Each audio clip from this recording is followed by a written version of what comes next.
আসসালামু আলাইকুম গাইস, কেমন আছেন? আশা করি সবাই ভালো আছেন। আজকে আপনাদের একটা সুন্দর একটা মুহূর্ত।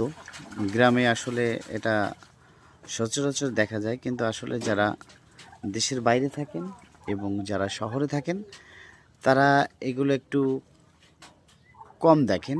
তারা এটা মিস করেন, যারা গ্রামের ছেলে বিশেষ করে, এবং শহরের ছেলে মেয়েদেরও এটা ভালো লাগে।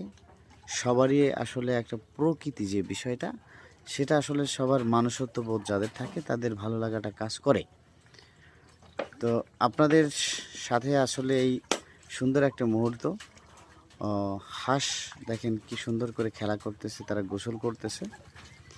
এটা আমরা আসলে অনেকেই মিস করি, মিস করার বিষয়, কারণ এটা সচরাচর দেখা যায় না। অনেকে এগুলো দেখার জন্য শহরে যারা থাকেন, দেশের বাইরে যারা থাকেন, তারা পার্কে যান ঘুরতে, দেখার জন্য। তো আপনাদের ভিডিওটার মাধ্যমে দেখানোর জন্য চেষ্টা করলাম। যদি ভালো লেগে থাকে অবশ্যই আমাদের চ্যানেলটি সাবস্ক্রাইব করবেন আর পেজটি ফলো দিয়ে সঙ্গে থাকবেন। Thank you so much. এমনই আরও সুন্দর ভিডিও নিয়ে আবার হাজির হব। ভালো থাকবেন।